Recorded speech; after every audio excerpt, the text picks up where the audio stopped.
pour qu'on puisse justement prendre le repas du Seigneur. Mais nous allons lire...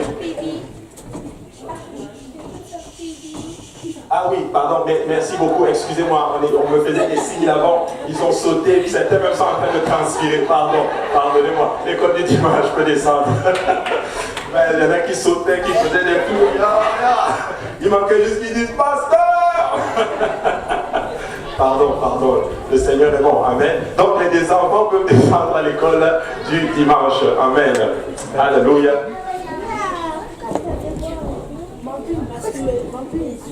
Alléluia. Et le Seigneur est vraiment bon. Amen. Bon, certains ont obligé de les prendre avec des chips. Voilà Dieu.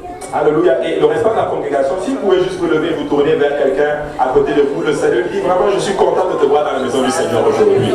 Alléluia.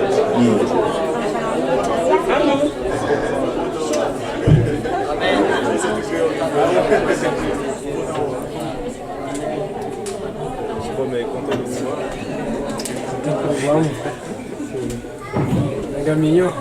Alléluia. Il vise l'avenir. Et même s'il revient tard, c'est bien. après cela, nous pouvons nous lever. Nous allons lire deux passages. 1 Timothée chapitre 1, verset 18 à 19. 1 Timothée chapitre...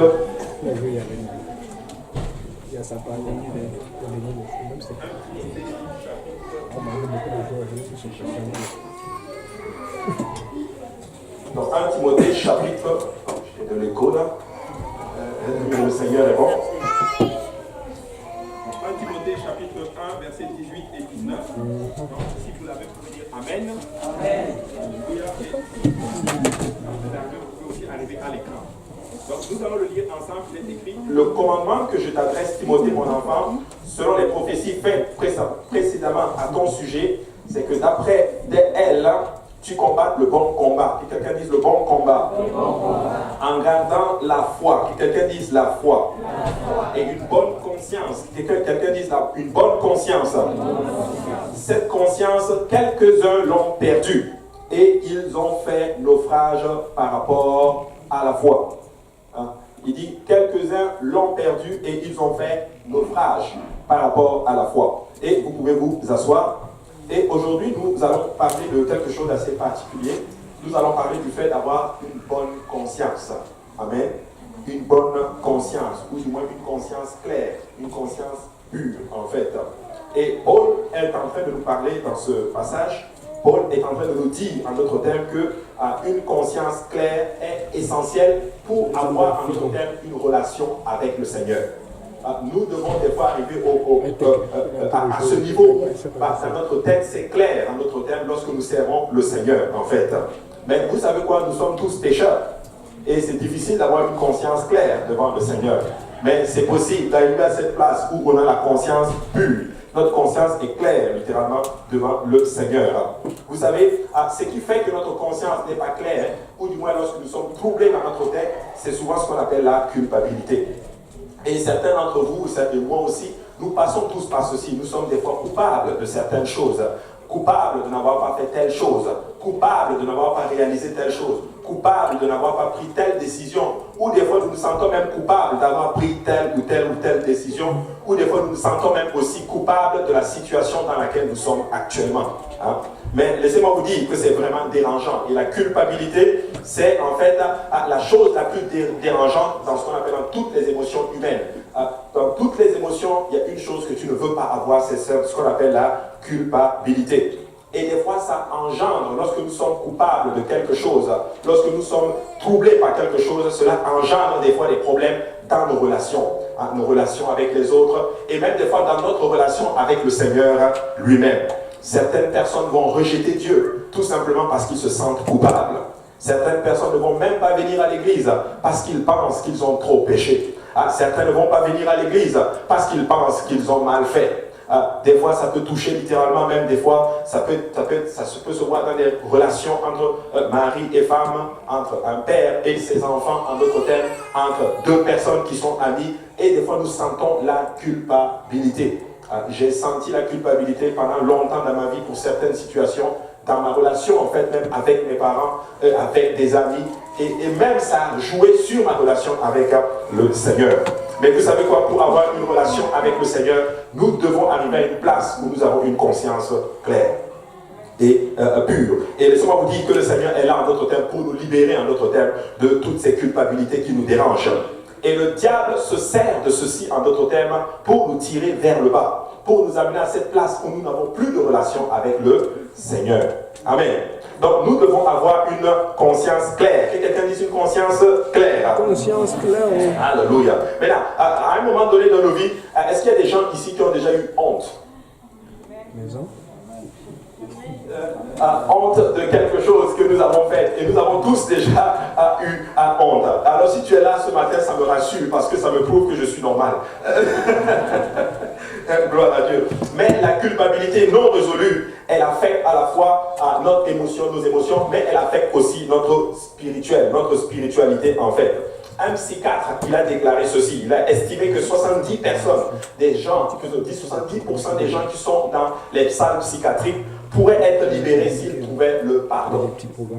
S'ils pouvaient trouver le pardon, en d'autres termes, on pourrait littéralement les mettre, vous pouvez sortir de la salle de psychiatrie, en d'autres termes. Pourquoi? Parce que beaucoup de personnes sont blessées, beaucoup de personnes se sentent coupables, en d'autres termes. Leurs émotions sont tellement affectées que ça a affecté leur spirituel, ça a affecté leurs émotions, ça a affecté tout, en d'autres termes, en eux.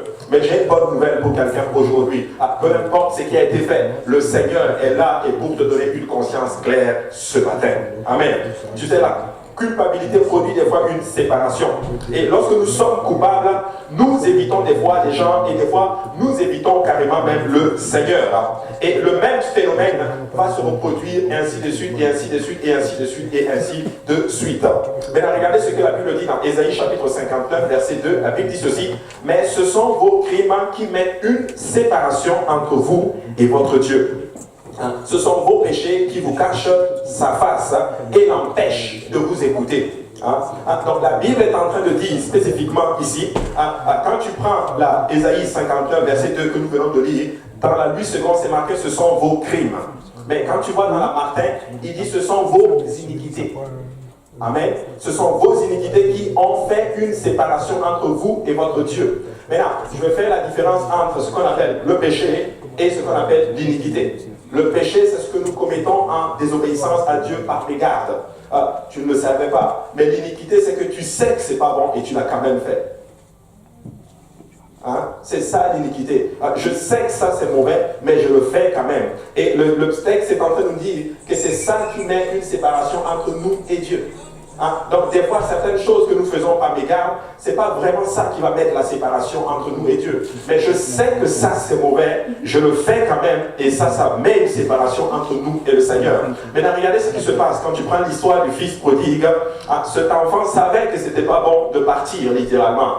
Il est parti et ça fait une séparation entre lui et son père. Et la Bible dit que dans ce cas-ci, et là il parle aussi, il dit, et vos péchés. Donc il y a les iniquités et vos péchés ont fait qu'il a caché, en d'autres termes, sa face de vous. Afin qu'il ne vous entende. Donc des fois le péché va faire le péché cumulé encore aux iniquités, font que non seulement il y a une séparation, et en deuxième lieu, il va nous cacher sa face. Et nous ne voulons pas que Dieu nous cache sa face. Amen. Nous voulons que lorsque nous prions, que Dieu écoute. Ça m'avait choqué quand j'ai lu les Écritures de savoir que Dieu peut boucher ses oreilles pour ne pas entendre nos prières. Mais laissez-moi vous dire que le Seigneur, le Dieu que nous servons, est volontiers à entendre nos prières. Alors nous devons nous assurer d'avoir ce qu'on appelle une conscience claire. Tu sais, aucun de nous n'est parfait. Nous avons tous péché. Nous avons tous commis des crimes, nous avons tous commis ce qu'on appelle l'iniquité, nous avons fait des choses sachant que ce n'était pas bon, mais nous l'avons quand même fait. Mais j'ai une bonne nouvelle, c'est que malgré ceci, le Dieu que nous servons a payé le prix pour nos péchés et pour nos iniquités. Alléluia. Ésaïe dit que ça nous sépare, mais il a trouvé un moyen pour enlever cette séparation et enlever le voile qui nous empêchait de voir sa face.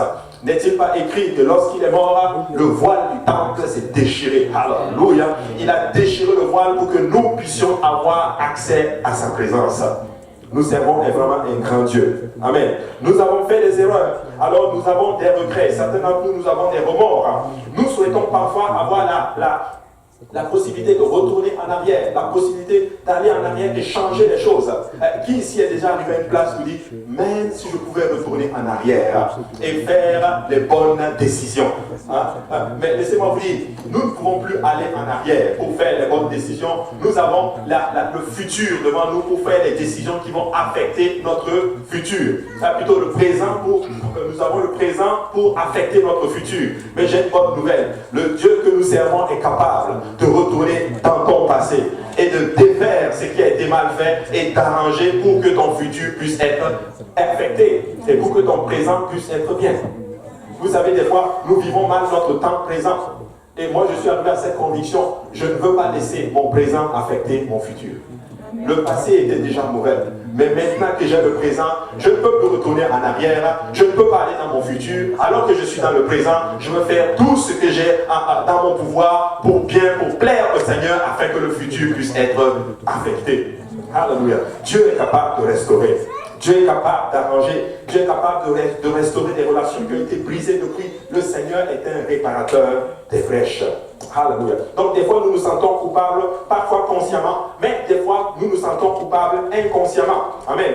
Et lorsque nous sommes coupables, nous nous accusons nous-mêmes. Mais des fois, nous blâmons aussi les autres. Mais vous savez quoi? Notre culpabilité ne peut pas changer notre passé. Comme notre inquiétude ne peut pas changer le futur non plus. Ce n'est pas parce que tu te sens coupable aujourd'hui que ça va changer ce que tu as fait. Ce qui est fait est fait. Mais ce n'est pas parce que non plus tu t'inquiètes pour aujourd'hui que ça va affecter le futur. Non. Tu n'as pas besoin de t'inquiéter. Tu dois poser des actions maintenant pour pouvoir affecter le futur. Alléluia. Beaucoup de problèmes de personnes, je veux vous dire comment ils fonctionnent. Ils sont abattus, ils ont fait des choses, ils sont tristes, les choses ne vont pas comme ils veulent. Ils n'ont pas une conscience claire dans leur tête. Ils pensent et ils vivent dans le passé. Ils sont dans le présent, mais ils vivent dans le passé. Leur tête est, oh j'ai fait ceci, oh j'ai fait ceci, oh je fais ceci. Si je savais, je n'aurais pas fait ceci. Si je savais, je n'aurais pas fait ceci. Si je savais, je n'aurais pas fait ceci. Et le diable est content, tout simplement parce qu'il a réussi à t'amener dans quelque chose qui te détruit, en d'autres termes. Mais je vais dire à quelqu'un aujourd'hui, c'est le temps pour toi de dire, moi je veux vivre pleinement pour le Seigneur maintenant. Et Dieu va arranger tout ce que le diable a dérangé dans le passé. Dieu va l'arranger et il va parfaire le futur, en d'autres termes. Tu sais, ces deux choses affectent beaucoup, c'est-à-dire la culpabilité et l'inquiétude affectent notre présent et affectent aussi littéralement notre futur. Mais frères et sœurs, ne vous inquiétez pas. Peu importe ce que tu as fait, mon frère, ma soeur, laisse-moi te dire que ce matin, le Seigneur est capable de tout arranger. Tu peux sortir de ce lieu avec une conscience claire et pure, littéralement. Tu peux sortir d'ici en te disant, je ne m'inquiète plus de rien. N'est-il pas écrit, ne vous inquiétez de rien, mais en toutes choses, faites-les connaître, faites connaître vos besoins au Seigneur. Avec quoi? Avec action de grâce. Tu sais, dans le monde, tu dis merci avant de l'avoir reçu. Mais dans le Seigneur, ce n'est pas comme cela. Tu dis merci avant de l'avoir reçu. Parce que tu sais qu'il a déjà fait, en d'autres termes. Et Dieu est en train de nous montrer beaucoup de choses ces derniers temps. Si tu veux réussir, fais le contraire de ce qui se passe dans le monde. Oui. Dans le monde, il faut que tu te battes pour avancer. Dans le Seigneur, non, c'est pas ça. Tu dois t'humilier auprès du Seigneur. Vous savez, dans le monde, il faut que tu te lèves littéralement pour faire des choses. Mais dans le Seigneur, c'est la position la plus faible. Dans le monde qui est puissante, en d'autres termes. Cette position où tu es humble devant le Seigneur, auprès de tes genoux en train de prier, à ce moment-là, tu es puissant dans le Seigneur. Alléluia. Donc faites le contraire, en d'autres termes. Des fois, certains disent, non, je vais perdre mon temps, je dois prendre le temps pour ceci. Écoutez, mettez le temps dans le Seigneur. Et laissez-moi vous dire qu'il va faire de grandes choses. Quelqu'un m'a dit à un Seigneur un jour, savez-vous comment garder votre argent quand vous êtes dans le Seigneur? C'est de le donner. C'est comme ça dans le Seigneur. Mais dans le monde, il faut que tu gardes. Mais dans le Seigneur, il faut que tu laisses partir, littéralement. Et le Seigneur est vraiment fidèle. Ce n'était pas dans mon texte, c'est juste pour dire que si tu veux grandir dans le Seigneur, fais juste le contraire. Dans le Seigneur, si tu veux grandir, tu dois être humble. Dans le Seigneur, si tu veux monter, il faut que tu descendes. Dans le royaume de Dieu, on monte en descendant. et on descend en montant. Maintenant, qui est-ce qui veut monter ici? Alors, nous ne voulons pas faire comme dans le monde, car Dieu est un Dieu, et nous n'avons pas réalisé ceci. Ça, c'est ce qu'on appelle la tactique du diable. Il va prendre ce qui se fait dans le royaume, et il va faire le contraire. Et dans le monde, nous pensons que c'est ça qu'il faut faire. Non! Nous devons faire exactement le contraire de ce que le monde fait. Alléluia. Ainsi, mes frères et sœurs, pour guérir de certaines blessures et situations difficiles qui se sont passées dans notre vie, nous devons apprendre à laisser tomber la culpabilité et à vivre avec une conscience claire. À vivre avec une conscience claire. Je veux dire ceci à quelqu'un. J'ai vécu avec la culpabilité pendant longtemps. Oh, j'ai échoué ceci, j'ai échoué ceci, j'ai échoué ceci. Écoutez, je conduisais une fois et Dieu m'a montré quelque chose. Il n'y a pas un homme sur la face de la terre qui n'a jamais échoué. Même si tu as réussi dans tel domaine, il y a un domaine dans lequel tu as échoué. Même si tu as réussi dans tel domaine, il y a un autre domaine dans lequel tu as échoué. Il y en a un seul qui n'a jamais échoué, c'est nul autre que notre Seigneur Jésus-Christ. Et si tu as échoué dans le monde et qu'aujourd'hui tu es dans le Seigneur Jésus-Christ, laisse-moi te dire, alors que Jésus a tout réussi, toi à ce moment-là, tu as tout réussi. Alléluia.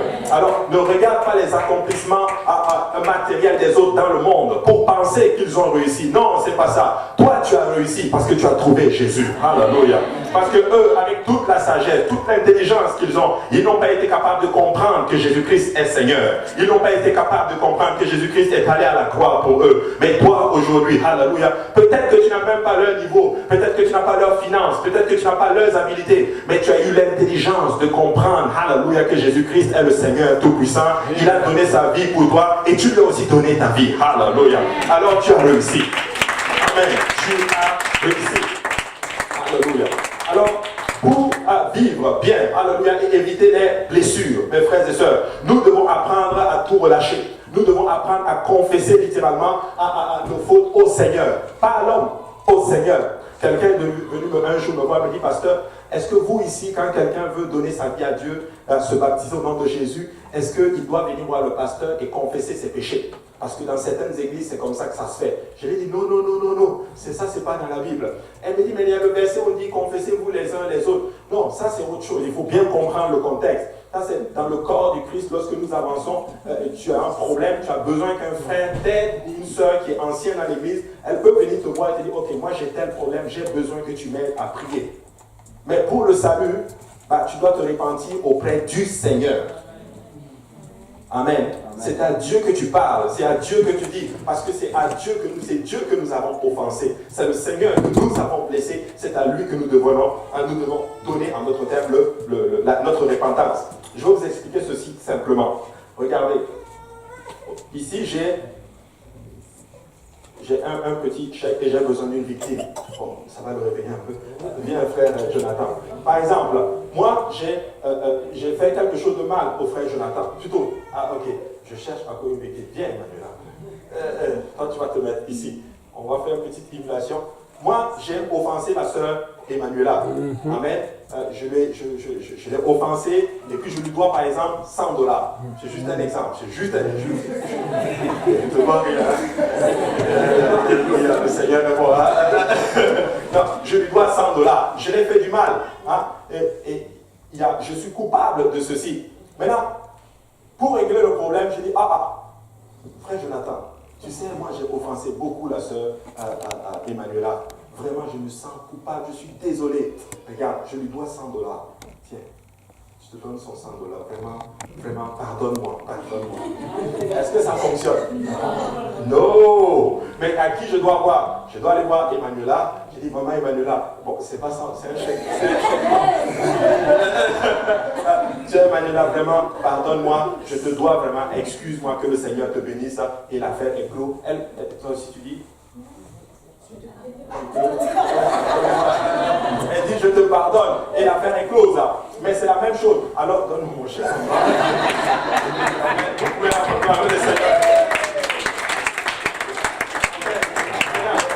Le point est ceci. On ne peut pas offenser Jésus et puis aller demander pardon à quelqu'un d'autre.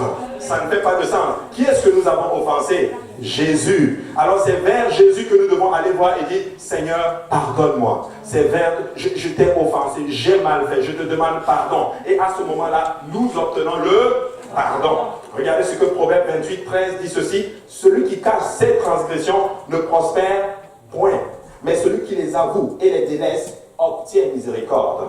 Amen. Et au verset 14, il dit, heureux l'homme qui est continuellement dans la crainte, mais celui qui endurcit son cœur tombe dans le malheur. Hein? Donc le texte est clair en d'autres termes. Celui qui les avoue, à qui? À Dieu. À Dieu. Maintenant, si tu ressens d'aller en parler à quelqu'un, un ancien dans l'église ou une ancienne dans l'église, pas de problème. Tu peux aller en parler et ensemble, vous allez trouver en d'autres termes une solution pour que ta conscience puisse être claire en d'autres termes. C'est pas que c'est interdit de nous parler les uns des autres de nos fautes, mais notre première personne ou bien la première, disons, entité à qui nous devons demander pardon, c'est le Seigneur. Et vous savez quoi, le plus grand obstacle à la guérison de vos blessures, c'est vous-même. C'est nous-mêmes en d'autres termes. Des fois, Dieu nous pardonne, mais nous-mêmes, nous pardonnons pas en d'autres termes. J'ai mal fait, mais Dieu dit, je t'ai pardonné. Hein? C'est fini en d'autres termes. Et vous savez quoi, j'ai appris quelque chose. Des fois, certaines blessures qui nous arrivent, c'est parce que nous-mêmes, nous avons cherché ces blessures, en d'autres termes. Tu sais, j'ai commencé, en d'autres termes, à regarder un peu ma vie et j'ai essayé de comprendre comment on peut éviter certaines blessures. Tu sais, certaines blessures, ça va arriver, c'est normal, parce que nous sommes des hommes et nous sommes sur la terre des hommes. Mais certaines blessures, nous pouvons les éviter. Par exemple, un exemple pour éviter une blessure. Tu n'es pas obligé de tout savoir. Amen. Amen. Tu n'es vraiment pas obligé. Des fois, il y en a qui veulent savoir tout. Mais des fois, si tu sais tout, ça va juste te blesser. Amen. Je ne suis pas obligé de tout connaître, en fait. Donc, des fois, il faut juste laisser passer. Ok, telle chose s'est passée, je ne suis pas au courant, pas de problème. Parce que si tu le sais, ça peut des fois te blesser. Et des fois, on veut tellement tout savoir, que des fois, lorsque nous savons, oups, ça nous blesse. En d'autres termes. Une autre chose que le Seigneur m'a montré littéralement, et ça c'est dans les Écritures. La Bible dit littéralement, ne cherchez pas ce qui est élevé. Hein? Ne cherche pas en d'autres termes, ou du moins ne te mets pas là où tu ne dois pas être. Tu vas éviter des blessures. Amen. Je vous donne un exemple. Je l'ai enseigné, c'était le dimanche soir. Si ma place c'est ici, et que moi je viens, je veux me mettre ici. Quand quelqu'un va venir te dire, écoute, bon, en fait, c'est ma place ici. Ça va te blesser.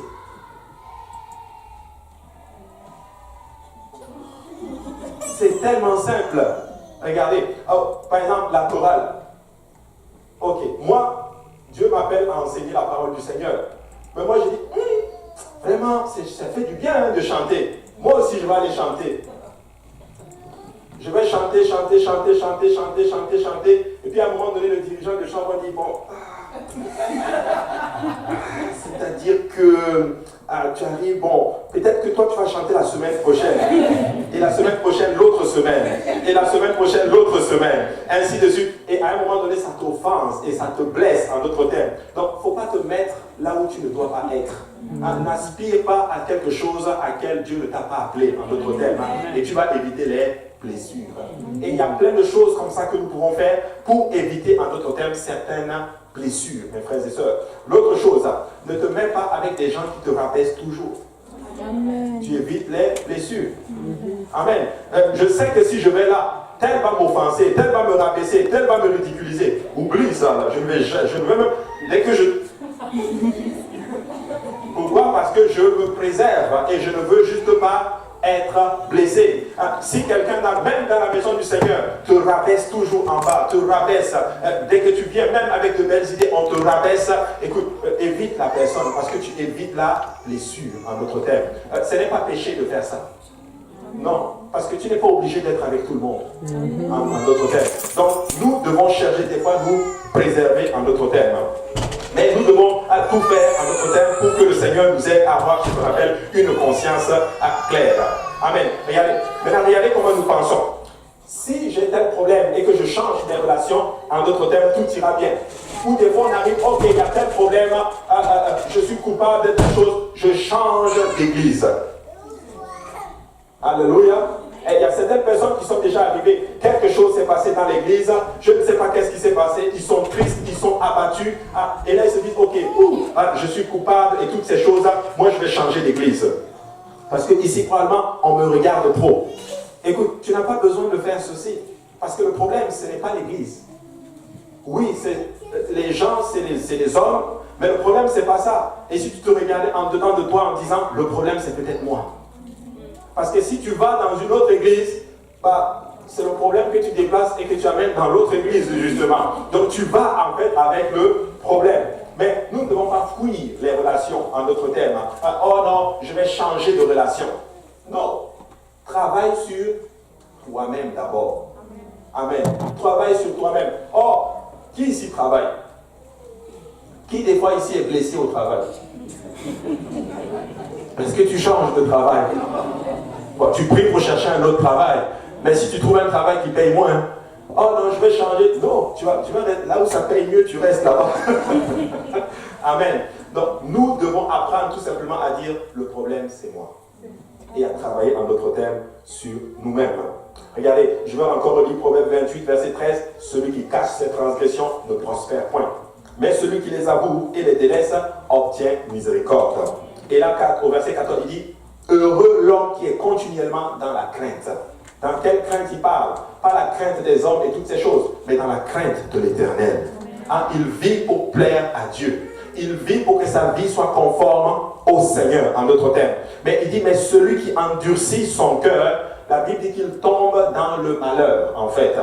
Nous ne devons pas cacher nos transgressions. S'il y a un problème, avouons-le devant le Seigneur. Crions à Dieu. Parle à Dieu. Seigneur, sonde-moi. D'ailleurs, le psaume 39 et 23 le dit ceci. Sonde-moi, ô Dieu, et connais mon cœur. Éprouve-moi et connais mes pensées. Regarde si je suis sur une mauvaise voie et conduis-moi sur la voie de l'éternité. Oh, ça c'est une de mes prières. Chaque jour, je prie que Seigneur sonde mon cœur. Sonde mon cœur et connais-moi aujourd'hui. Sonde-moi, parce que s'il y a quelque chose qui n'est pas à ta gloire, je te prie, il faut que tu l'enlèves.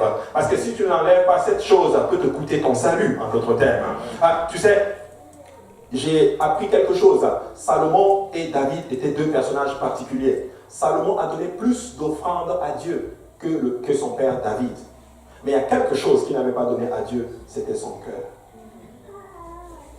La Bible dit que ce cœur, carrément, appartenait aux femmes étrangères. Et ces femmes étrangères ont incliné le cœur vers d'autres divinités. Donne ton cœur à Dieu. Donne le plus important de ce que tu as au Seigneur. Voilà pourquoi David était appelé l'homme selon le cœur de Dieu. Parce qu'au-delà de tout ce qu'il a pu donner à Dieu, son cœur appartenait au Seigneur. David était un homme tellement spécial que Dieu dit, David, même si tu commets un péché, je vais te corriger, mais ma grâce ne va jamais s'éloigner de toi. Amen. Dieu a rejeté tellement de personnes dans la parole du Seigneur. Mais quand il parle de David, qu'est-ce qu'il dit à David? Toi, peu importe ce que tu fais, ma grâce ne va. Je vais te corriger, je vais te ramener dans le droit chemin. Mais laisse-moi te dire, ma grâce ne s'éloignera jamais de toi. Nous avons vu, quand tu étudies le livre de Samuel, les enfants d'Élie ont commencé à faire beaucoup de choses et leur père les laissait en d'autres termes faire. Et qu'est-ce qui s'est passé en d'autres termes? Le Seigneur envoie un prophète et lui dit ceci. Parce que tu as négligé en d'autres termes mon œuvre, voici ce que je vais faire. Il y aura toujours un indigent dans ta propre famille. Et même n'importe quel holocauste ne pourrait pas, en d'autres termes, enlever la sentence que j'ai déposée sur toi. J'ai dit, mais Seigneur, comment ça se fait? Comment ça se fait? David, il pêche, il tue quelqu'un, il fait l'adultère et toutes ces choses, mais ta grâce ne s'éloigne jamais de lui. Et Dieu me montre, en d'autres termes, que c'est une question d'attitude. David était un spécialiste pour aller toucher le cœur de Dieu. Il était arrivé à une place, il s'est tellement humilié au Seigneur. Et, écoutez, où est-ce que vous avez vu dans la Bible que le Seigneur apparaît à quelqu'un et lui demande le châtiment que je veux que je te donne parce que tu as commis une erreur. Mais Dieu a fait ça avec David. Dieu dit choisis, il y a 3 châtiments, choisis. David dit, je ne peux pas les tomber vers les hommes parce que si je tombe sur eux là, ils vont juste me finir. Je vais tomber vers le Seigneur parce que lui, ses compassions sont grandes. Alléluia. Écoutez, nous devons être comme ceci. Et David était capable, il avait compris. Et cet homme avait touché le corps. Écoutez, David était spécial. Son corps était coincé dans le Nouveau Testament, mais son esprit son corps était dans l'Ancien Testament, mais son esprit était dans le Nouveau Testament. Il est dans l'Ancien Testament, mais il bénéficie de la grâce du Nouveau Testament. Alléluia. Écoutez, la loi disait que celui qui commet l'adultère doit être puni de mort. Ça, c'était la loi. Dieu va casser la loi pour sauver David. Écoutez, Dieu est capable de casser sa loi pour te sauver. Alors c'est le temps pour nous de dire au Seigneur, sonde-moi, papa, sonde mon cœur. Alléluia. Moi-même, je sais que je ne suis pas bon. Mais si tu me rejettes, vers qui irai-je?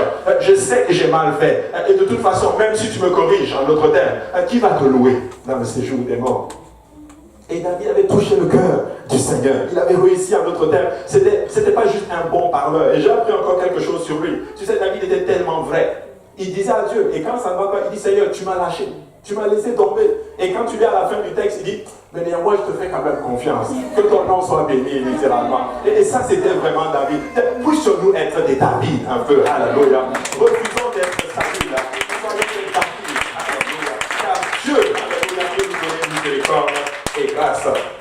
Tu sais, souvent, pour arrêter de souffrir et avoir de l'aide, je dois arrêter de me tromper moi-même. Tu sais, des fois, nous nous trompons nous-mêmes, en d'autres termes. Acceptons la responsabilité de nos fautes. C'est le premier pas pour entrer dans l'estime du Seigneur. Tu sais, David a péché vraiment là. Il a commis l'adultère, il a tué Uri. Et sa conscience le frappait. Il avait la culpabilité. Quand tu lis les psaumes, il le dit littéralement. L'Esprit de l'Éternel pesait sur lui. Et comme le pasteur l'a enseigné, Dieu a envoyé son pasteur pour lui parler en ce moment. David, tu as péché. Et la Bible dit, David dit, j'ai péché contre l'Éternel. Dans le texte, nous ne voyons pas ceci, mais moi je suis convaincu que David est tombé sur ses genoux. Il a enlevé sa couronne, il a commencé à se rouler à terre, il a commencé à pleurer littéralement. J'ai péché contre le Seigneur, j'ai péché contre le Seigneur. Écoutez, c'était un roi, mais il a mis sa royauté de côté, alléluia. Et c'était juste un type de Christ, en d'autres termes. Il a mis sa royauté de côté et il a pris la responsabilité de ses fautes. Dieu dit, David, toi tu ne vas pas mourir. Même si je vais te corriger, tu ne vas pas mourir. Ma grâce ne va jamais s'éloigner, en d'autres termes, de toi. Écoutez, c'est de David qu'est sorti notre Seigneur Jésus-Christ. Écoute, ton humilité, tu ne sais pas qu'est-ce qui va en sortir, littéralement. Écoutez, des fois, humilie-toi à Dieu pour que Dieu bénisse tes enfants. Humilie-toi à Dieu pour que Dieu bénisse ton entourage. Tu sais, il y a certaines choses, des fois, qui m'arrivent. Des fois, je dis ceci à Dieu, Père, à cause de ça, bénis mes enfants. Parce que c'est à cause de ça que, juste, je m'humilie, bénis juste mes enfants, qu'ils te servent et que ta grâce ne s'éloigne jamais d'eux. Même s'ils tombent dans le péché, c'est pas grave, corrige-les quand même, mais ramène-les dans les voies de l'éternité. Si je tombe dans le péché, ramène-moi dans les voies de l'éternité. Et il y a beaucoup de personnes qui sont tombées et ils ne veulent plus venir dans la maison du Seigneur. Savez-vous que c'est de l'orgueil? Je ne peux pas aller dans la maison du Seigneur. Qu'est-ce qu'on va dire de moi? Qu'est-ce qu'on va dire de moi? Qu'est-ce qu'on va dire de moi? Et j'ai que faire de qu'est-ce que les gens vont dire de moi? Qu'est-ce que Jésus va dire de moi? Vous pouvez me regarder comme vous voulez, comme un dédaigneux. Et même à cause de ça, Dieu va m'élever. Parce que David avait compris le principe. Quand son fils a fait un coup d'état, David était en train de fuir. La Bible dit qu'il y a Shimei qui s'est levé et il a commencé à insulter David. Tu es en train de prendre la faute de tes péchés. Dieu est en train de te punir. Et David marchait pieds nus. Il marchait pieds nus. Et un de ses soldats arrive et dit, mon roi, je vais le tuer pour toi. Regarde, il n'a pas le droit de te parler ainsi. Et qu'est-ce que David répond? Il dit, laisse-le parler. Parce que peut-être à cause de cela, Dieu va me redonner mon trône. Amen. Laisse les gens faire. Et dis à Dieu, papa, juste à cause de cela, juste bénis les enfants, bénis ma famille, restaure, utilise cela pour ramener mes bien-aimés qui sont sauvés. C'est toi juste qui l'a permis. Vous imaginez un roi, il marche et on l'insulte, il a la tête baissée. Il marche seulement, il monte, il monte, il monte, il monte. Seigneur, fais juste ce que tu as fait. Insulte-moi, en fait, bénis-moi. Bénis-moi parce que je dois atteindre l'estime de quelqu'un. Alors, ne faites pas ce que le monde fait. Dans le monde, tu dois te lever aussi. Non, moi, comment? Pourquoi tu me parles comme ça? C'est moi le roi. Hey, Joab, tue-le. Non, mais il n'a pas dit cela. Il a dit quoi? Seigneur, il va me redonner mon trône. La Bible dit dans 1 Jean chapitre 1, verset 8 et 9, si nous disons que nous n'avons pas de péché, nous nous séduisons nous-mêmes. Et la vérité n'est point en nous. Si nous confessons nos péchés, il est fidèle et juste pour nous les pardonner et pour nous purifier de toute iniquité. Vous savez, ça veut tout simplement dire que si nous disons exactement la même chose que la parole de Dieu dit concernant l'acte que nous avons fait, à ce moment-là, nous avons confessé le péché devant Dieu. Je suis par exemple un menteur. Et la Bible dit que le mensonge, c'est pas bon. Je dois dire, selon la parole de Dieu, le mensonge est mauvais. Amen. Même si je suis un menteur. Certaines personnes, je vais vous dire comment ils fonctionnent. Ils peuvent être dans un péché, mais ils ne vont jamais prêcher dessus. Écoutez, même si je suis un menteur, je vais dire que le mensonge est mauvais. Parce qu'en disant ceci, Dieu va me changer un jour. Alors, même si tu commets tel mauvais, dis, moi je sais que ce que je fais n'est pas bon. Je sais que je suis mauvais, mais Dieu travaille avec moi. Et Dieu va me changer un jour. Et tu prends les mesures et tu peux être sûr que le Seigneur va te transformer en d'autres termes un jour. Voilà pourquoi la Bible dit, celui qui confesse ses péchés, il obtient la miséricorde du Seigneur. Alléluia. Tu sais, cette confession, ce type de confession, ce n'est pas ce qu'on fait dans d'autres types d'églises, pour ne pas citer la dénomination. Mais la confession, c'est cette confession qui se matérialise dans la repentance. C'est-à-dire, ça te pousse à poser des actions pour toucher le cœur du Seigneur. Maintenant, tu te sens coupable, tu veux que Dieu te pardonne. Qu'est-ce que tu fais? Que fais-tu, mon frère, ma soeur, pour toucher le cœur du Seigneur, pour amener le Seigneur, d'autres termes, à jouer en ta faveur, pour amener le Seigneur à effacer l'acte dont les ordonnances te condamnent, mon frère, ma soeur? Tu sais quoi? Nous ne pouvons absolument rien faire, mais nous pouvons aussi poser une action qui va pousser le Seigneur, d'autres termes, à nous pardonner. Tu sais, alors ce matin, je vais challenger quelqu'un à s'abandonner totalement à Dieu et à accepter le Seigneur. Le Seigneur est juste de toute façon. Tu ne pourras jamais avoir raison devant Dieu. Impossible. Et la base du pardon, c'est que Dieu est totalement fiable. S'il y a quelqu'un à qui tu peux demander pardon et quand il te dit je te pardonne, tu peux être sûr que oui, il t'a pardonné. Parce que nous, les hommes, je peux dire je te pardonne, mais il y a encore quelques séquelles en moi. Il y a encore quelques arrière-pensées en moi. Mais notre Seigneur, la Bible dit que quand il te pardonne, il jette ceci dans la mer de l'oubli. Toi-même, tu penses à ton péché, tu arrives à Dieu, tu dis, mais Seigneur, j'avais fait ceci. Tu te dis, mais j'ai oublié. J'ai oublié. Dieu lui-même oublie, mais nous n'oublions pas en d'autres termes notre péché. Écoutez, la culpabilité, Dieu veut que tu le laisses tomber ce matin.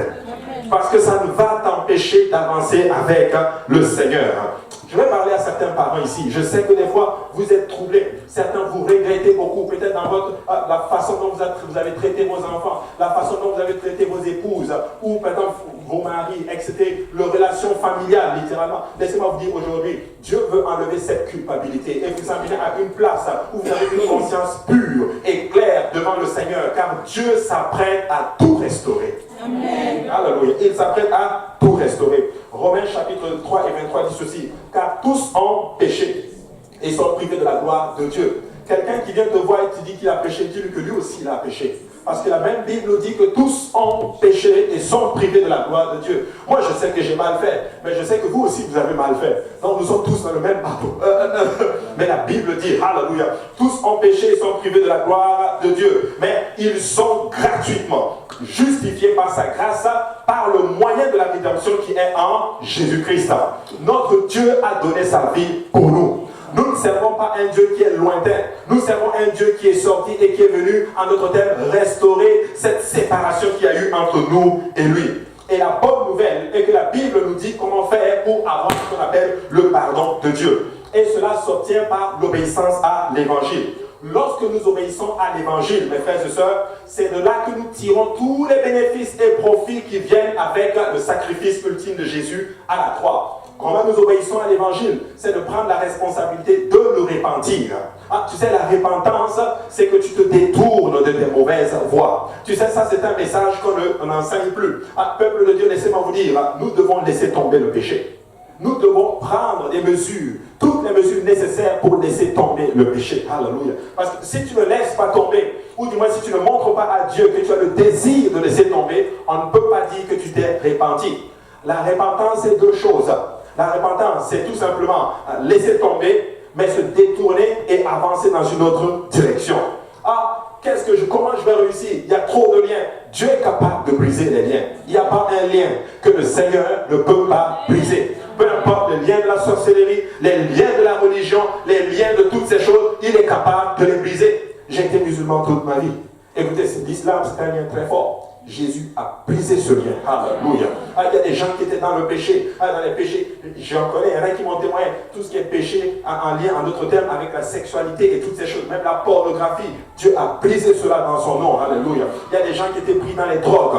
Dieu a cassé cela. Il y a des gens qui vivaient dans une vie terrible. Le Seigneur, par sa puissance, il a cassé cela et ces gens vivent totalement pour le Seigneur. Il y a des gens qui étaient pris par des esprits maléfiques qui les tourmentaient. Laissez-moi vous dire que depuis qu'ils ont ont donné leur vie à Jésus, ils se sont répandus, ils ont été baptisés au nom de Jésus, remplis de l'Esprit du Seigneur, ces esprits sont partis.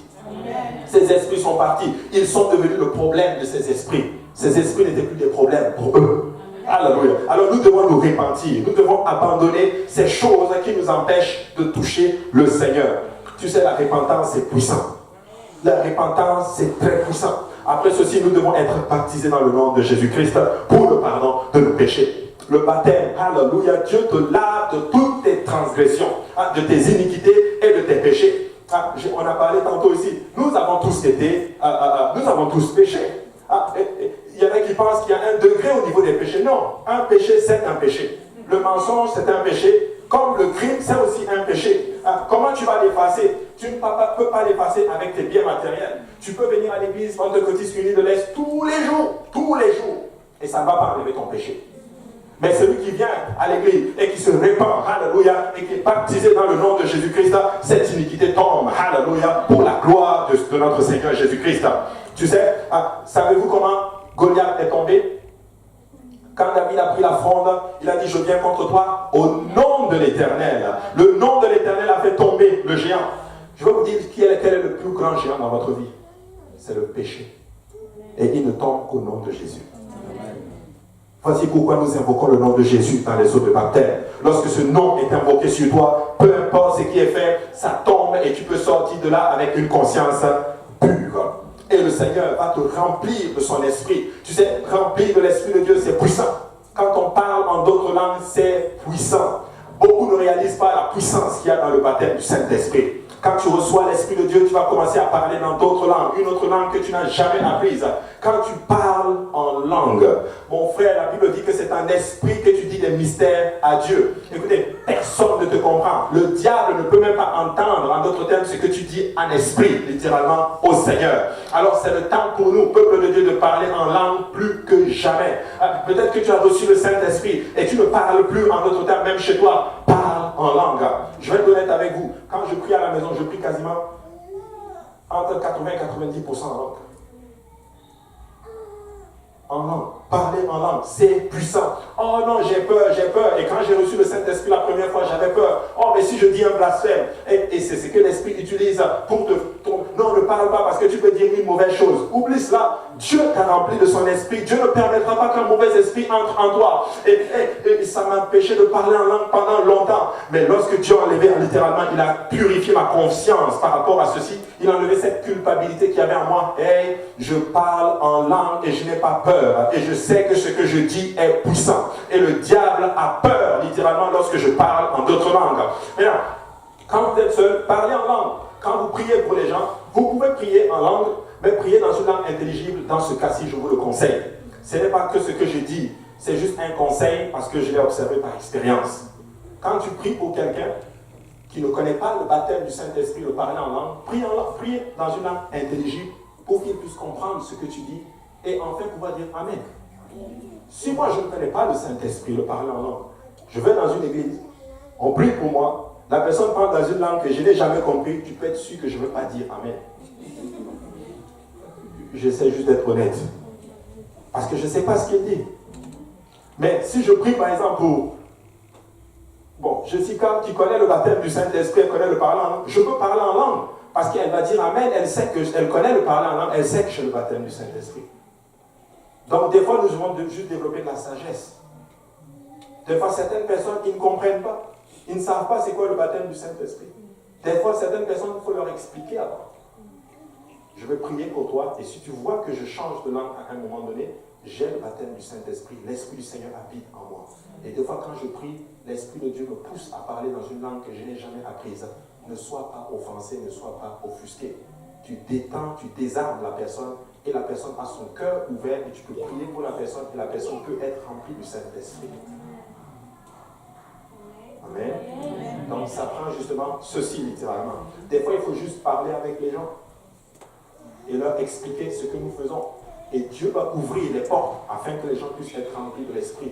Parce que Dieu veut enlever la culpabilité. Parce que quelqu'un qui est rempli du Saint-Esprit, cet homme ou cette femme est excessivement puissant. Et c'est ce que le diable ne veut pas. La Bible dit littéralement dans Romains chapitre 8, verset 1, la Bible dit, il n'y a donc aucune condamnation pour ceux qui sont en Jésus-Christ. Dans Martin, c'est marqué, il n'y a donc aucune condamnation pour ceux qui sont en Jésus-Christ, lesquels ne marchent point selon la chair, mais selon l'esprit. La Bible dit que celui qui est en Jésus et qui marche dans l'esprit, il n'y a plus de condamnation sur toi. Dans notre version aujourd'hui, la version partie, lesquels marchent selon l'esprit, a été enlevée lors des traductions. Mais quand tu prends les plus vieilles traductions, c'est marqué, il n'y a plus de condamnation pour ceux qui sont en Jésus-Christ, lesquels ne marchent plus selon la chair, mais selon l'esprit. Pour enlever la condamnation qu'il y a sur toi, donne ta vie à Jésus, mais marche aussi selon l'esprit. Mais si tu marches dans la chair, tu attires la condamnation encore sur toi. La seule façon pour nous d'enlever la condamnation de dessus notre tête, c'est de vivre dans la sanctification. C'est de vivre selon l'Esprit du Seigneur. Certaines personnes, ils donnent leur vie à Dieu, mais ils vivent encore leur vaine façon de vivre. Ils vivent, ils mentent, ils trichent, ils ne viennent plus dans la maison, ils sont mondains. Écoutez-moi bien, peuple de Dieu, si nous voulons être purs et avoir la puissance de l'Esprit et enlever toute condamnation de dessus nous, nous allons devoir apprendre à ce moment-là à marcher selon l'Esprit. Alors, marchons selon l'Esprit, marchons dans la sanctification, la pureté de l'Esprit, et ça va nous donner une conscience claire. Maintenant, voici quelques bénéfices d'une vie pardonnée par le Seigneur et lorsque nous vivons pour lui. Premièrement, comme je l'ai mentionné, nous avons une conscience pure et claire malgré les péchés que nous avons commis. Une conscience pure et claire. Hébreux chapitre 9 et 13 dit ceci, car si le sang des taureaux et des boucs et la cendre d'une vache répandue sur ceux qui sont souillés sanctifie et procure la pureté de la chair, combien plus le sang de Christ, qui par un esprit éternel s'est offert lui-même sans tache à Dieu, purifiera-t-il votre conscience des œuvres mortes afin que vous serviez le Dieu vivant. Ça veut dire ceci, c'est que lorsque nous n'avons pas une conscience pure, c'est difficile pour nous de servir le Seigneur avec toute la hardiesse que nous avons. Des fois, certaines personnes ne sont pas dans leur potentiel parce qu'ils sont encore coupables. Ah, papa, c'est fini dans le nom de Jésus. Maman, c'est fini dans le nom de Jésus. Mon frère, ma soeur, c'est fini dans le nom de Jésus. Christ a tout pris. Alors tu peux servir le Seigneur avec joie. Et si le diable vient frapper à ta porte disant, tu as fait ceci, dis-lui, moi je sais que j'ai fait, mais regarde sur ma porte. Il y a le sang de Jésus-Christ. Et ce sang enlève le péché que j'ai commis. Alléluia. Alors nous devons apprendre à répondre à l'ennemi de notre âme. À lui dire, Christ a payé le prix pour moi. Alors tu n'as plus le droit de me condamner. Je sais que j'ai mal fait. Parents, s'il vous plaît, plus dis fois à certaines personnes, si quelqu'un t'a déjà fait du mal, ne le rappelle plus son mal qu'il t'a fait. Laisse-le, c'est fini. Tu n'as plus besoin de « Oh, mais tu sais, la semaine passée, tu m'avais fait ceci. Je t'ai pardonné, hein, mais tu sais, tu m'avais fait ceci. » Non, moi je pardonne, mais je n'oublie pas encore. Mais si tu m'as pardonné, tu m'as pardonné. Pourquoi tu reviens là-dessus? Ok, je te pardonne, c'est fini. 2 semaines plus tard, une autre chicane. Tu sais, la semaine passée, c'est que tu m'avais fait. D'ailleurs, je n'avais même pas oublié. C'est fini, non? Hey, tu sais, il y a 2 ans, j'ai une collègue de travail, c'est fou. Elle a une mémoire. C'est incroyable, d'éléphant. C'est incroyable, je te dis. J'ai fait une formation avec elle au travail, et puis peut-être plusieurs mois après, parce que dans la formation, on devait présenter nos familles, et plusieurs mois après, je l'ai revu un autre thème sur le plancher, puis on travaillait, et puis là, elle me dit, et puis on se salue et tout, et puis elle me sort toute ma famille, oh, les jumeaux, Francesca, comment tu fais ça? Elle a une mémoire, elle retient tout. Et là, elle me parlait, elle me dit justement, je retiens tout, c'est un atout. Mais en même temps, ce n'est pas un atout parce que j'ai toujours des problèmes avec son conjoint. Parce que je n'oublie pas ce qu'il me fait. J'ai dit, merci Seigneur pour la mémoire que tu enlèves. Des fois, ce qui me concerne. Tu sais, des fois, nous devons apprendre à oublier. Et quand tu oublies les choses, des fois, surtout si tu oublies les mauvaises choses, c'est une bénédiction que le Seigneur te donne. Et moi, je veux que nous allions à une place, que les mauvaises choses, on n'oublie pas les bonnes choses, mais les mauvaises choses, là, on les oublie dans le nom de Jésus. Alléluia. Deuxième chose, tu as la puissance de vaincre l'ennemi lorsque tu vis pour Jésus. Amen. Amen. Luc chapitre 10 et 19 dit ceci, voici, je vous ai donné le pouvoir de marcher sur les serpents et les scorpions et sur toute la puissance de l'ennemi et rien ne pourra vous nuire. Moi, j'aime ce verset. Dieu dit dans sa parole que rien ne peut me nuire. Amen. Rien ne peut te nuire. Alors pourquoi tu as peur? Nous avons peur des hommes. Beaucoup ici ont ce qu'on appelle la crainte des hommes. Beaucoup ont ce qu'on appelle la crainte du monde spirituel. Dieu dit que rien ne peut te nuire. Dieu dit qu'il t'a donné la puissance de marcher sur les serpents, sur les scorpions et sur toute la puissance de l'ennemi. Écoute, si quelque chose te trouble, lève-toi et dis, moi je suis un enfant de Dieu, je sers le Seigneur, je suis sanctifié, au nom de Jésus tu quittes, au nom de Jésus tu laisses tomber, au nom de Jésus je vais y arriver, au nom de Jésus je ne vais pas déprimer, au nom de Jésus je vais sortir de ma maladie, au nom de Jésus j'aurai la promesse de l'Éternel, et toi Satan tu ne peux pas me nuire. Nuire ça veut dire ceci, tu peux me toucher, mais tu ne vas pas pouvoir réussir, en d'autres termes, à m'amener en bas, de telle sorte que je ne puisse plus me relever. Nuire, ça ne veut pas dire que il ne va pas te toucher. Des fois, il y a certaines choses qui vont arriver parce que le diable y est pour quelque chose, mais tu ne vas pas mourir par l'effet du diable. Quand le temps va arriver, le temps pour toi de quitter cette terre va arriver, le Seigneur lui-même va te prendre. Mais le diable ne peut absolument rien te faire. Quand tu vis pour Dieu, tu as la puissance. Troisième point, lorsque tu vis pour Dieu, nous avons la promesse d'être répondus dans la prière. Regardez, Matthieu 21 et 22 dit ceci, tout ce que vous demanderez avec foi par la prière, vous le recevez. Des fois, nous ne croyons pas à ceci. Je vais vous dire pourquoi nous ne croyons pas à ceci. Parce que quand il y a un problème, nous n'invoquons pas le Seigneur. Nous allons voir tel frère. Frère, est-ce que tu peux m'aider? Il y a cette situation. Ma soeur, il y a telle situation. Oh, telle situation. Oh, telle situation. Mais Dieu dit que tout ce que je demande, il va me donner. En son nom. Je vous dis, tout ce qu'on va demander à Dieu, Dieu va nous le donner. Maintenant, certains disent, mais j'ai demandé la Ferrari, mais pourquoi il ne m'a pas donné la Ferrari?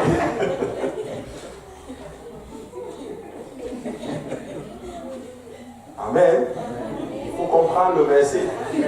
Tout ce que tu vas demander dans la volonté du Seigneur, dans le nom de l'Éternel, il va te le donner. Mais Dieu ne va pas te donner quelque chose qui va te détruire. Tout ce que tu demandes, Dieu te le donne, mon frère, ma soeur. Peut-être que tu es là aujourd'hui, la situation est compliquée, l'immigration est fermée. On dit que celui-là qui est au pouvoir maintenant, il bloque tout. Mais si Dieu dit que tu restes dans le nom de Jésus-Christ. Alléluia. Parce que c'est lui le Seigneur.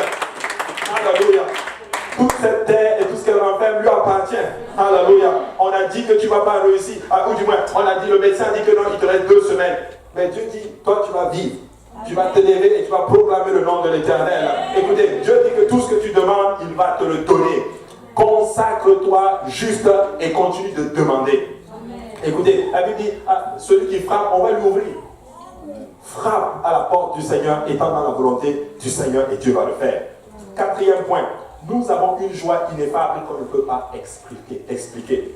1 Pierre 1 et 8 dit ceci, lui que vous aimez sans l'avoir vu, en qui vous croyez sans le voir encore, vous réjouissant d'une foi ineffable et glorieuse, parce que vous obtiendrez le salut de vos âmes pour prix de votre foi. Nous l'aimons avec une joie ineffable et glorieuse. C'est une joie qu'on ne peut pas exprimer. Des fois, quand tu vis pour Dieu, tu as peut-être même des situations difficiles, mais tu arrives quelque part, tu es tellement heureux, et les gens ne comprennent pas. Les gens te disent, mais attends, mais qu'est-ce qui se passe avec toi? Pourquoi tu es toujours content? Écoute-moi bien, j'ai rencontré quelqu'un, il s'appelle Jésus, et c'est lui qui répand cette joie, il habite en moi. Voici pourquoi je suis content. Ça n'a rien à voir avec mon problème. Moi-même, je sais que, écoutez, même les gens les plus riches ont des problèmes. Même les gens qui ont ceci, ils ont des problèmes. Donc, même si je suis dans les problèmes, ma seule différence, c'est que moi, j'ai la joie. Et je n'ai pas une joie que le monde donne, j'ai une joie que le Saint-Esprit répand dans mon cœur. Alléluia. Je ne peux pas l'expliquer. Je ne peux pas te dire pourquoi je suis heureux. Mais je suis content. Parce que je sais une chose, il ne va jamais me laisser tomber. Tu sais, j'ai eu des problèmes financiers, mais mon loyer a toujours été payé. J'ai eu des problèmes financiers, mais j'ai toujours mangé à ma faim. J'ai eu des problèmes financiers, mais j'ai toujours eu des vêtements pour porter. J'ai eu des problèmes financiers, mais chaque fois que je suis tombé malade, Dieu m'a toujours guéri. Maintenant, c'est quoi le problème maintenant? En fait, il n'y a pas de problème. Nous avons une joie. Voilà pourquoi lorsque nous venons dans la maison du Seigneur, nous sautons pour le Seigneur, nous dansons pour le Seigneur. Et moi, je ne veux pas laisser quelqu'un, en d'autres termes, tuer cette joie qui est en moi. Écoutez, la Bible dit poussez vers l'Éternel des cris de joie. Et la Bible dit servez l'Éternel avec joie. Servir Dieu, c'est bon. Mais quand tu le sers avec joie, c'est encore meilleur. Parce qu'il est digne de gloire. Alors mon frère, ne perds pas ta joie, s'il te plaît. Ne perds pas ton souvenir.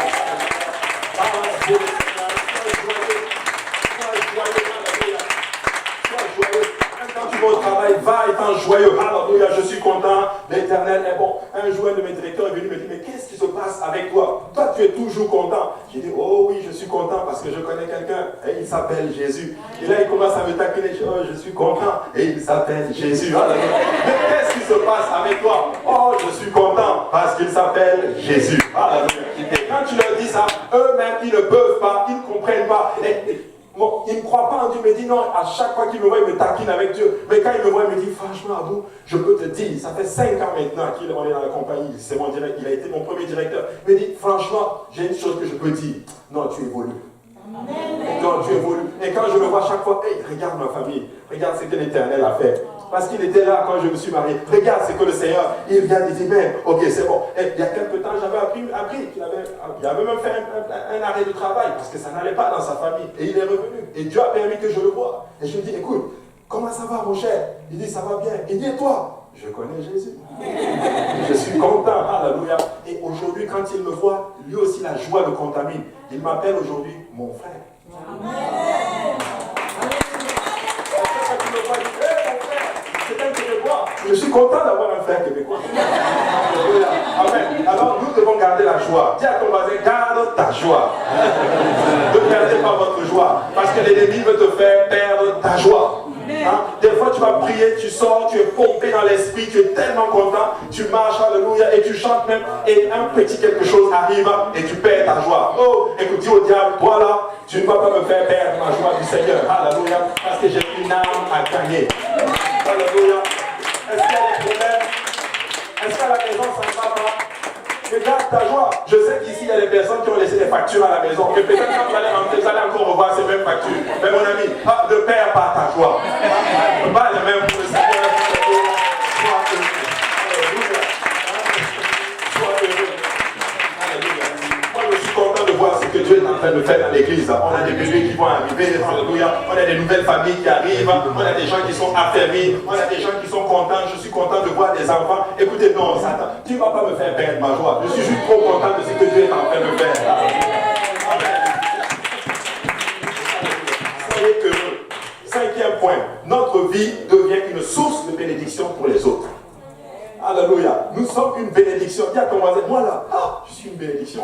Je suis une bénédiction. Dis à ton voisin, tu sais, si tu veux être béni, non, soyons amis un peu. Alléluia. Une source de bénédiction. Alléluia. Dieu t'a béni.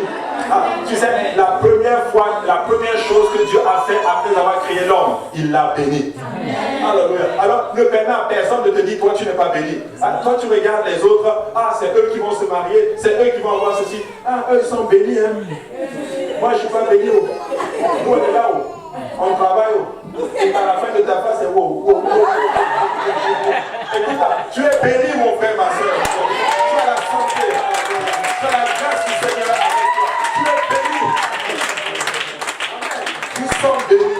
Nous sommes bénis. Tu sais, des fois, nous évitons de regarder. Écoute, des fois, moi, j'ai appris une chose. Tu sais, je suis content de ce que Dieu m'a donné. Tu sais, j'ai appris une chose. Et des fois, il faut éviter. Tu sais, pour éviter certaines blessures, il faut que tu réalises, des fois, Dieu. Il faut comprendre Dieu. Il y en a toujours un qui va avoir toujours plus que toi. Il y en a toujours qui va avoir plus d'argent que toi. Il y a un qui va être toujours peut-être plus aimé que toi. Plus, c'est pas grave. Il est à son niveau. Mais moi, là, je suis béni. Parce que Dieu a mis sa main sur moi. Je suis en santé.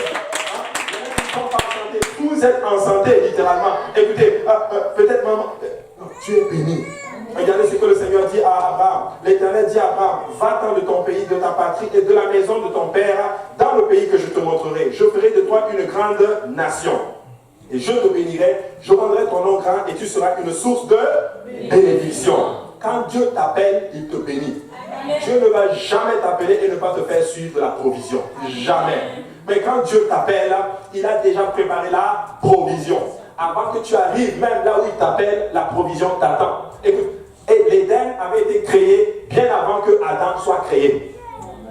Amen. Donc, ils ont été créés, mais leur endroit dans lequel ils allaient vivre était déjà prêt. Regardez un bébé. Quand il arrive, la chambre est prête, les couches sont prêtes, les habits sont prêts, le lait est prêt, tout est prêt. Écoutez-moi bien, c'est juste une facette du Seigneur que nous avons. Dieu t'a béni, Dieu t'a appelé à le servir. Ne t'inquiète pas de ta vie, ne t'inquiète pas pour tes enfants. Dieu prendra soin. Mais juste le royaume en premier, tu seras une source de bénédiction. Ça veut dire ceci, tu vas affecter maintenant les autres. Alléluia. Ta vie va tellement couler que les gens vont te regarder. Ah, moi je vais être comme elle. Moi je vais être comme lui. Moi je vais aller dans son église. Et moi je vais faire exactement comme elle. Parce que toi tu es juste béni. Alléluia. Tu sais, quand tu es une source de bénédiction, tu bénis aussi les autres. Tu transmets la joie aux autres. Tu transmets l'espoir aux autres. Écoutez, il y a certaines personnes particulièrement à qui j'aime parler. Parce que je sais une chose, je vais sortir de là étant boosté. Même quand je suis triste, ils vont me dire, frère, ça va aller. Tu es un vaillant soldat pour le Seigneur. Tu es une vaillante soldat pour le Seigneur. Et je ne sais pas dans quel abattement tu es aujourd'hui. Je veux t'encourager, je veux te dire ceci. Dieu a sa main sur toi. Tu es une vaillante héroïne. Tu es un vaillant héros. Tu es la prunelle des yeux du Seigneur. Il a donné sa vie pour toi. Peu importe ce qui s'est passé, mais Dieu va t'utiliser. Alors nous devons apprendre à nous encourager les uns les autres. Parce qu'après avoir rencontré Jésus, je deviens une source de bénédiction. Tu sais, tu dois transmettre la joie autour de toi. Tu dois transmettre la paix autour de toi. Tu dois être une source de paix. Les gens doivent être contents lorsqu'ils viennent vers toi. Nous ne devons pas arriver à une place où les gens ont peur de nous. Alléluia. Nous devons être une source de bénédiction. 6e point, et c'est l'avant-dernier, nous avons la victoire sur le monde. Regardez, 1 Jean 5, 4 dit ceci, parce que tout ce qui est né de Dieu triomphe du monde. La Bible dit que quand tu nais de Dieu, donc quand tu nais de nouveau, tu vas triompher du monde. Et la victoire qui triomphe du monde, c'est notre foi. Alléluia. Écoutez, nous avons la foi en Jésus. Écoutez, tout va s'éteindre, tout va passer. Mais ton espérance dans le Seigneur Jésus ne va pas passer. Ça veut dire que le monde va passer, ils vont faire tout. Mais toi, tu vas subsister parce que tu as donné ta vie à Jésus. 7e point, nous allons vivre, et ça c'est nous allons vivre éternellement avec Jésus. Gloire à Jésus. Alléluia. Nous allons vivre éternellement avec Jésus. Pas avec Satan, pas avec quelqu'un d'autre. Nous allons vivre éternellement avec Jésus. Et vous savez quoi? Nous allons monter avec nos bien-aimés. Nous allons monter avec nos enfants. Écoutez, moi je sais que quand la trompette va sonner, tu vas dire, oh, Emmanuel, toi aussi tu es là. Papa tel, papa tel. Mais toute l'église de l'Est est en train de monter. Montréal-Nord est en train de monter. Saint-Laurent est en train de monter. Laval est en train de monter. Gambie est en train de monter. Alléluia. Toutes nos églises sont en train de monter. Vous allez voir vos frères et sœurs du monde entier qui ont sacrifié pour le Seigneur. Alors que toi tu souffrais, tel était au Japon en train de souffrir aussi pour le Seigneur. Vous allez vous voir en train de monter vers le Seigneur Jésus-Christ. Alléluia. Oh, c'est fini. Oh, nous avons lutté, mais nous sommes y arrivés. Alléluia. Et maman, quand tu pleures pour tes enfants, boum, quand tu vas voir tes enfants en train de monter, merci Seigneur Jésus-Christ. Tu vas dire merci. Merci aux certains d'entre vous, allez venir saluer pasteur. Merci de nous avoir tapé dessus, de nous avoir prêché durement des fois. Merci pour tout. Oui, je sais que vous avez. Écoutez, si je ne te dis pas la vérité, et que moi je monte au ciel, et que toi tu restes, tu vas me haïr. Pourquoi il a prêché toutes ces années et il ne m'a jamais rien dit? Mais si pendant je prêchais toutes ces années, même si tu me détestais, et que par fini, par méga, tu dis, ok, je vais quand même obéir à ce qu'il dit. Et puis tu montes. Quand on va au ciel, là, tu vas, je vais être ton meilleur ami. Tu vas venir. Amène même tes chaussures, je vais laver. Parce que tu ne veux pas rester ici. Alléluia. Mes frères et sœurs, je veux que vous montiez. Amen. Nous allons vivre éternellement avec le Papa, avec notre Seigneur Jésus-Christ. Alors continuons à servir le Seigneur. Laisse la chrétienté affecter ta vie. Ne laisse pas le monde te prendre littéralement. Ne reste pas ici. Tu dois te préparer pour le ciel. Et nous avons une destination qui nous attend. Alléluia. Celle de vivre éternellement avec notre Seigneur Jésus-Christ. Dernier verset, regardez, il dit ceci. Luc dit, par votre persévérance, vous sauverez vos âmes. Par votre persévérance, c'est comme ça que tu sauves ton âme. Tu ne vas pas sauver ton âme en faisant telle chose ou en donnant même des finances à l'église, quoique c'est... Dieu, alléluia, le Seigneur donne les paroles. Mais tu vas sauver ton âme parce que tu persévères avec le Seigneur. Même quand c'est l'argent, là, je vous assure, je suis jeté. Mais tu vas gagner ton âme en persévérant. Tu sais quoi? Je suis très content de vous voir dans la maison du Seigneur. Certaines personnes, ça fait 2 ans que vous êtes là, d'autres 3 ans, d'autres 4 ans, d'autres 1 an, 6 mois. Et tous toi avec ton voisin, dis vraiment, voyons compagnon, vraiment merci. On persévère ensemble. Alléluia. N'est-ce pas que Dieu est bon? N'est-ce pas que Dieu est bon? Jean chapitre 5 et 24 dit ceci. En vérité, je vous le dis, celui qui m'écoute, celui qui écoute ma parole et qui croit à celui qui m'a envoyé à la vie éternelle et ne vient point en jugement, mais il est passé de la mort à la vie. En vérité, je vous le dis, l'heure vient et elle est déjà venue où les morts entendront la voix du Fils de Dieu et ceux qui l'auront entendu vivront. Si tu entends la parole du Seigneur aujourd'hui, obéis, obéis. Si vous êtes là, que vous ne vous êtes pas encore repenti, repens-toi de tes péchés. Tu peux être baptisé aujourd'hui, nous avons l'eau, nous avons des vêtements de recensement, nous avons tout ce dont vous avez besoin. Ça ne prend juste que votre obéissance. Alléluia. Lèvons-nous tous ensemble. Alléluia. Et je veux vraiment encourager le peuple de Dieu. Et, parce que nous sommes dans les derniers jours. Dans les derniers jours. La Bible dit que l'amour de beaucoup va se refroidir. L'amour de beaucoup vont se refroidir à cause des situations. Mais vous savez quoi? Notre espérance, c'est d'aller au ciel avec Jésus. Et Jésus a donné sa vie pour nous. Jésus a payé le prix pour nous. Jésus a versé de son sang pour vous et moi. Et nous allons voir toutes ces choses. Dieu m'a fait aussi cette promesse, c'est fort. Quand Dieu donne la promesse à son serviteur, voilà, tous ceux qui le suivent, il leur donne aussi cette promesse.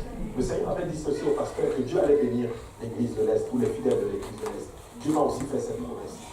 Dieu m'a dit que nous allons manger les meilleurs fruits de ce pays. Je vous dis, nous allons manger. Certains d'entre vous, Dieu va vous placer, je vous dis, dans des postes à un niveau que vous n'imaginez même pas. Je n'ai même pas peur de le dire. Certains d'entre vous, vous allez faire des $50 de l'heure, des $60 de l'heure. Je ne suis pas un prédicateur de la prospérité, mais je dis ceci, que Dieu va utiliser la prospérité en d'autres termes pour faire accroître son œuvre. En d'autres termes, nous allons prospérer et nous allons manger les meilleurs fruits de ce pays. Mais nous devons juste servir Dieu avec toute la hardiesse que nous avons. Nous devons donner notre vie à Jésus-Christ. Hein? La Bible dit, recherchez premièrement le royaume des cieux et sa justice. Et toutes ces choses vous seront données. Vous n'êtes pas des moins que rien. Vous n'avez pas perdu votre temps en donnant votre vie à Jésus. Il a sa main sur vous. Même si les gens vous disent qu'on a lavé votre cerveau, dites-leur, c'est pas grave. Je connais un frère qui travaille dans sa compagnie. Il a dit carrément à son collègue, moi je sais que je suis fou. Et je le sais. Mais je suis fou pour Jésus. Et c'est la meilleure des folies. Nous aimons Jésus. Nous aimons Jésus. Et nous ne vivons pas pour lui, même pas pour la pression, parce que nous avons peur d'aller en enfer. Je vous assure, personnellement, moi j'ai dépassé ce niveau-là. Je l'aime tout simplement. Je l'aime. Quelqu'un me demande, mais pourquoi tu l'aimes? Je ne sais pas, je l'aime juste. Il a payé un prix fort. Amen. Il a été attaché à la croix pour moi. Et juste à cause du sacrifice, je l'aime. Mais je l'aime pas juste de la bouche. Je l'aime à travers des actions. Avec tout ce que j'aime. Alors ce matin, nous allons partager le repas du Seigneur. Juste pour nous commémorer en d'autres termes ce que le Seigneur a fait à la croix pour nous. Amen. Certains peut-être vont se demander pourquoi vous ne le faites pas tous les dimanches. Je vais vous expliquer ceci. Nous ne voulons pas le faire quasiment chaque fois parce que Jésus n'a pas donné de fréquence à laquelle il a fait. Il a juste dit à chaque fois que vous le ferez, vous annoncez la mort de notre Seigneur Jésus. Nous annonçons sa mort et son sacrifice en fait. Et quand on le fait tous les jours, ça perd son caractère sacré. Et les gens ne vont plus en d'autres termes donner de la révérence à la Sainte Seine. C'est pour ça que nous le faisons à des fréquences assez séparées. Amen. Donc aujourd'hui, nous allons le faire juste pour nous rappeler ce que Jésus a fait à la croix pour nous. Tu sais, Jésus a donné sa vie pour nous. Certes, pour la vie éternelle, mais pas seulement pour la vie éternelle. Pour que nous puissions vivre heureux sur cette terre, ayant une conscience pure. Si je vous disais tous les péchés que j'ai faits, certains d'entre vous n'allez juste même pas le croire. Mais à cause de Jésus-Christ, je vous assure, j'ai conscience. J'ai cette conviction que si je meurs aujourd'hui, je vais aller au ciel. Je ne m'inquiète même pas pour ma famille. Je sais qu'il va en prendre soin. Alléluia. Je parle d'avoir une conscience. Amen. Alléluia. Alors aujourd'hui, nous allons prendre la Sainte Seine. Je tiens à mentionner que la Sainte Seine, ce n'est pas le salut. Et j'aimerais que si les parents peuvent garder les enfants, afin que les enfants restent assez calmes. Et les enfants, j'aimerais que vous m'écoutiez s'il vous plaît. Un pasteur est en train de prêcher. On va rester tranquille, d'accord? Chaque enfant va rester avec maman et papa.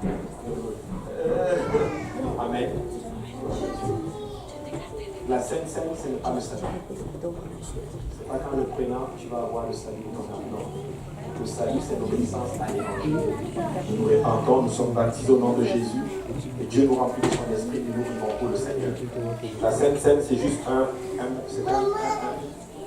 c'est une commémoration que nous donnons en souvenir de notre Seigneur Jésus.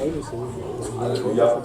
Maintenant, nous allons prier et je vais demander à nos frères, peut-être ce qu'on va faire, si on fait peut-être le frère Luc, c'est un nouveau comment on fait, je pense qu'on va faire. Donc, on va faire peut-être chaque ligne va venir chercher son pain et sa coupe. Et alors, nous allons retourner à notre hôtel maintenant à nos sièges. Amen. Et les enfants, vous allez rester avec vos parents. Amen. N'ayez pas peur.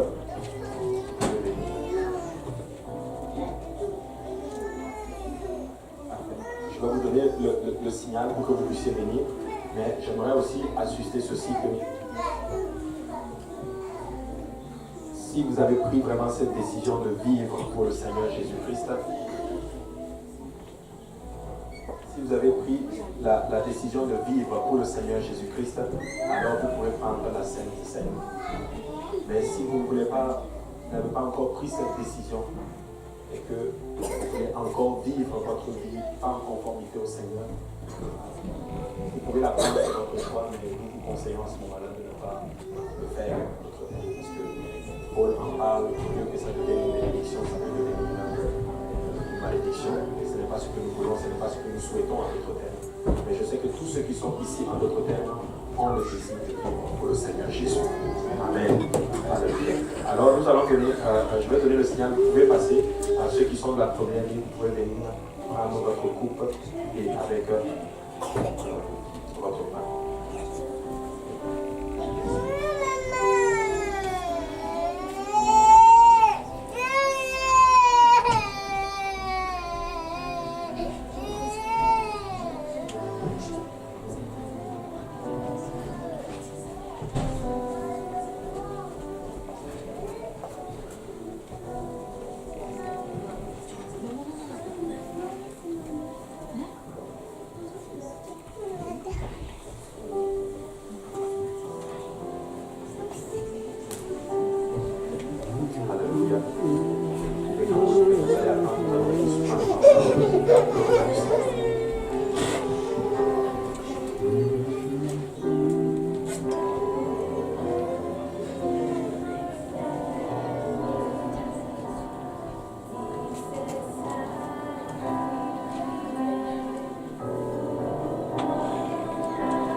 Tu l'as appelé maman.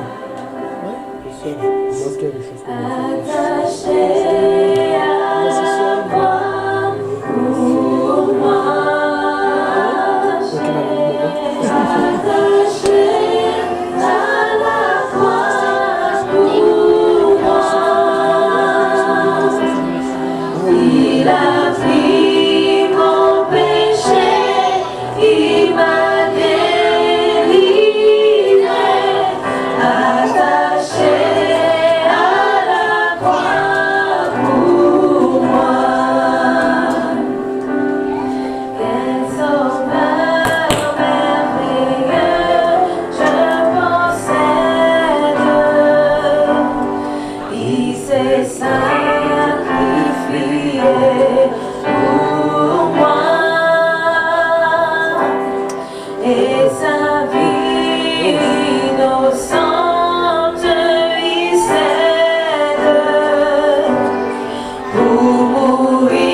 Il n'y a aucun autre Dieu comme toi, Père. Alléluia.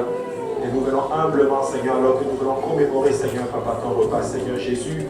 Nous voulons, Seigneur, Papa, Alléluia, reconnaître dans nos cœurs, Seigneur Jésus-Christ, Alléluia, que tu es un grand Dieu, Papa, Alléluia. Nous voulons reconnaître, Seigneur, que nous abandonner totalement à toi, Seigneur. Et qu'à compter d'aujourd'hui, Seigneur, Papa, notre vie, Seigneur, t'est dédiée, Seigneur. Père, dans le nom de Jésus-Christ, je te prie, Seigneur. Amen. Alléluia. Est-ce qu'il y a tout le monde a une coupe? Est-ce que tout le monde a du pain? Gloire à Dieu. Nous allons lire un passage, 1 Corinthiens chapitre 11, verset 23. La Bible dit, car j'ai reçu du Seigneur ce que je vous ai enseigné. C'est que le Seigneur Jésus, dans la nuit où il fut livré, prit du pain. Et après avoir rendu grâce, il rompit et dit, ceci est mon corps qui est rompu pour vous. Faites ceci en mémoire de moi. Mangeons ce matin ce pain en mémoire du corps brisé de notre Seigneur Jésus.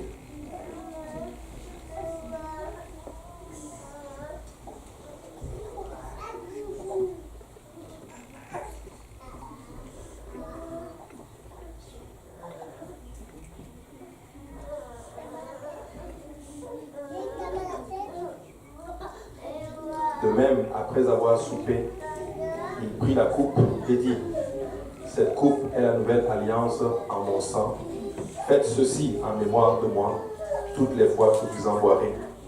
Car toutes les fois que vous mangez ce pain et que vous buvez cette coupe, vous annoncez la mort du Seigneur jusqu'à ce qu'il vienne. Buvons cette coupe en mémoire du sang versé de notre Seigneur Jésus.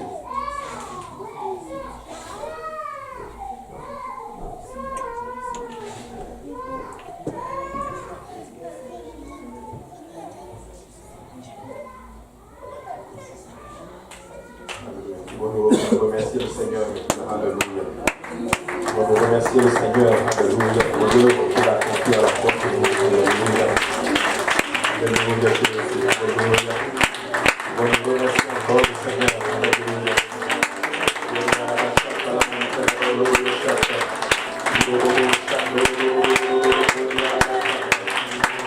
Alléluia, alléluia.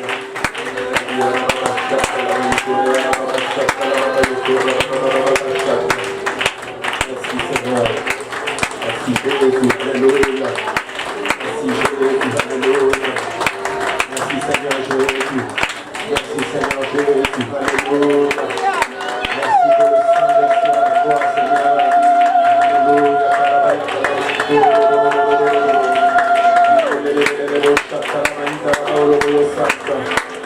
Alléluia, alléluia, alléluia. Merci Seigneur Jésus, alléluia. Alléluia Jésus, alléluia.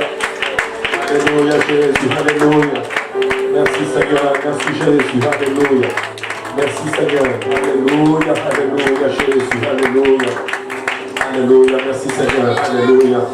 Gloire au nom de Jésus. Alors nous allons venir à l'autel. Et si vous êtes là pour la première fois, nous allons remercier encore le Seigneur alors que nous venons à l'autel. Nous allons prier, nous allons encore nous reconsacrer. Que cette journée soit un point tournant dans notre vie. Alléluia. Alléluia Jésus. Alléluia. Alléluia. Merci Seigneur. Gloire au nom de Jésus. Alléluia. Alléluia. Alléluia. Pouvons-nous venir en humilité au pied du Seigneur. Au pied du Seigneur. Alléluia. Alléluia. Alléluia Jésus. Alléluia Jésus. Alléluia Jésus. Alléluia. Ce matin, si on peut juste lui dire merci. Ce matin, si on peut juste le remercier pour l'œuvre qu'il a faite. Il y a une âme qui veut recevoir le Saint-Esprit. Et j'aimerais vraiment que nos guerriers de prière, alléluia, nos frères viennent prier avec notre Père. Lorsqu'il veut recevoir le nom de l'Esprit.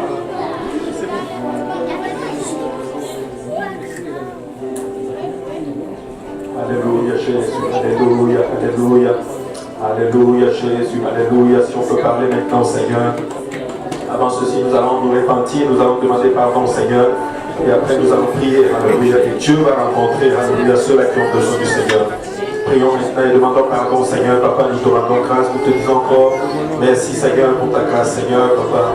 Nous venons humblement devant ta grâce et nous voulons te demander pardon, Seigneur Jésus, alléluia. Nous voulons te demander pardon, Seigneur Jésus, alléluia. Pardonne nos offenses, pardonne nos iniquités, Seigneur Jésus, alléluia. Papa, je lève la voix maintenant, Seigneur, Papa, alléluia, sonde nos cœurs, Papa. Pardonne nos offenses, pardonne nos iniquités, Seigneur Jésus. Alléluia. Je te demande pardon, Seigneur Jésus, alléluia. Pardonne toute offense, ô Dieu de Jacob, pardonne toute offense, Seigneur Jésus. Gloire au nom de Jésus, alléluia, alléluia. Gloire au nom de Jésus, alléluia, alléluia.